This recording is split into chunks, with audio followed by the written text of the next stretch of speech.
On est habitué de voir des groupes écologistes revendiquer des mesures drastiques pour réduire la pollution et le gaspillage.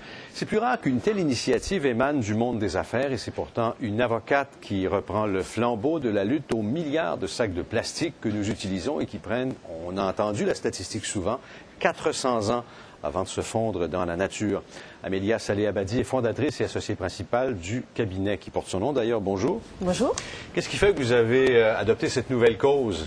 Écoutez, je pars souvent en Europe, en France, et puis quand je fais des courses, il n'y a pas de sac. Et quand je reviens au Québec, ça me choque, n'ayant pas peur des mots, de voir qu'il y a autant de sacs de plastique. Les gens ne sont pas gênés. Dans certains quartiers, oui, mais on en a beaucoup, donc on est un peu en retard par rapport aux autres pays. Quelle est la situation que vous observez justement en Europe? Est-ce qu'on s'est débarrassé des sacs de plastique? On est en train de se débarrasser. Par exemple, en France, dès 2010, on n'aura plus le droit d'en vendre. Il y aura un bannissement total.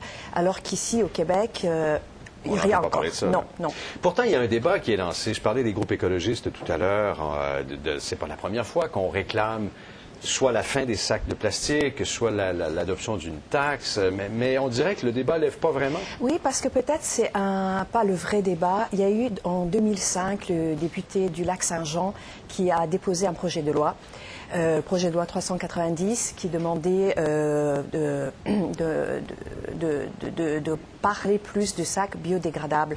Et devinez... Lui, c'était pas de les abolir, c'était de les remplacer. Oui, c'est ça. Alors, je vais revenir là-dessus un peu plus tard, mais ce qui était intéressant, c'est M. Mulcair, qui était alors le ministre de l'Environnement, qui s'est opposé parce que pour lui, il y avait déjà au Québec des lois qui régissaient cela, notamment la loi 102. Mais la loi 102, tout ce qu'elle faisait, c'est qu'elle établissait les différents coûts de partage de coûts de la requête sélective de ces sacs-là. Alors que peut-être la première question, c'est de dire, on va bannir. Et une fois qu'on va bannir, on va se poser la question, par quoi on va les remplacer? Pour l'instant, pourquoi ne pas les remplacer par des sacs en coton? Déjà, les supermarchés le proposent, des sacs réutilisables. Et sauf erreur, les gens aiment bien ça. Ça a marché, ça. Oui, mais il y en a encore beaucoup trop. Peut-être à Montréal, mais si vous allez en région, ne serait-ce qu'à Saint-Sauveur ou à Montréal, dans d'autres, sur le plateau ça commence, mais dans d'autres régions non. Et il faudrait que ce qu'une nouvelle société d'écologique ont proposé, c'est éco-contribution. Eux, ils proposent un taxe de 20 sous. Mais 20 sous, est-ce assez? Par exemple, on a vu en Irlande, ils avaient une taxe de 20 sous et ça n'a pas arrêté, ils ont dû augmenter la taxe. Parce qu'il faut que ça soit vraiment assez dissuasif. Ouais. Il faut que cette taxe-là fasse en sorte qu'on ne la paye pas. Ça veut dire qu'elle soit tellement forte que les gens choisissent de ne pas payer, que ce ne soit pas les riches qui puissent se dire on va acheter des sacs. Bon, qu'est-ce qui marche le mieux? La taxe ou l'abolition pure et simple? L'interdiction? Je pense qu'au début, il faut commencer par une interdiction. Une interdiction où que la taxe soit tellement élevée que les gens n'aient pas le choix. Ouais, ça coûte $1 du sac. $1 du sac, on n'en achète plus. Ouais. Et puis...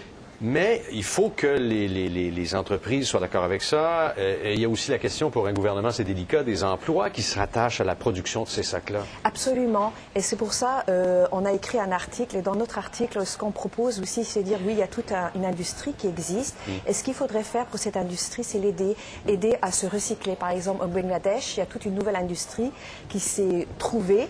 C'est l'industrie des sacs en jute.